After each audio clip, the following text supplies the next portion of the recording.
Sunkisala returning wall కూలిన ఘటనలో కాంగ్రెస్ ప్రభుత్వం తీరును సామాజిక కార్యకర్త గవినోళ్ల శ్రీనివాస్ ఎండగట్టారు. మెగా కృష్ణారెడ్డి కంపెనీ పైన ఇచ్చిన విజిలెన్స్ రిపోర్టును ఆర్టీఏ ప్రకారం అడిగితే దేశ భద్రతా అంశంగా చూపుతూ ప్రభుత్వం తిరస్కరించిందన్నారు. అపిలేట్ అథారిటీకి చట్ట ప్రకారం దరఖాస్తు పెట్టిన municipal administration and urban development secretary మళ్లీ అదే సమాధానం ఇచ్చారన్నారు. ఇది పూర్తిగా రాజ్యాంగ వ్యతిరేకమన్న శ్రీనివాస్ త్వరలో ఆర్టీఏ కమిషన్ను ఆశ్రయిస్తామని చెప్పారు. తప్పుడు సమాచారం ఇచ్చిన అధికారులపై ఆర్టీఏ యాక్ట్ ప్రకారం చర్యలు తీసుకోవాలని డిమాండ్ చేశారు. ఇక ప్రభుత్వం మెగా కంపెనీకి అమ్ముడుపోయి విజిలెన్స్ నివేదికలు బయటపెట్టడం లేదని శ్రీనివాస్ విమర్శించారు.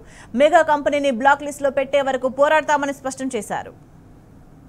నల్గొండ జిల్లాలోని సుంకిశాల రిటైనింగ్ వాల్ కూలిన ఘటనలో గతంలో మేము ఈ యొక్క మెగా కృష్ణారెడ్డి కంపెనీ నిర్లక్ష్యం వల్ల ఈ యొక్క సుంకిశాల రిటైనింగ్ వాల్ కూలిపోయిందని, దీనిపై ప్రభుత్వం విజిలెన్స్ విచారణకు ఆదేశించిందని తెలుసుకొని మేము అట్టి విజిలెన్స్ నివేదికను కావాలని సమాచార హక్కు చట్టం ద్వారా తెలంగాణ ప్రభుత్వాన్ని మేము అడగడం జరిగింది.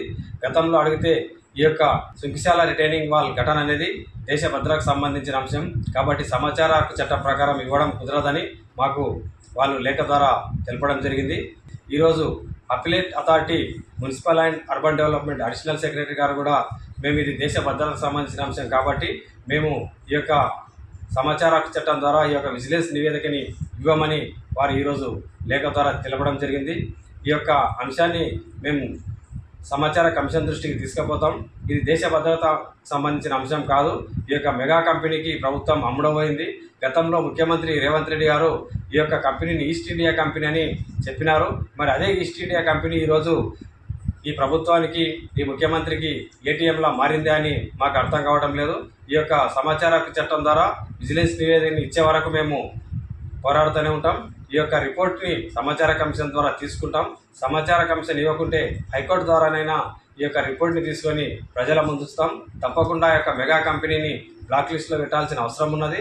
ఈ యొక్క కంపెనీపై చర్యలు తీసుకోవాల్సిన అవసరం ఉన్నది.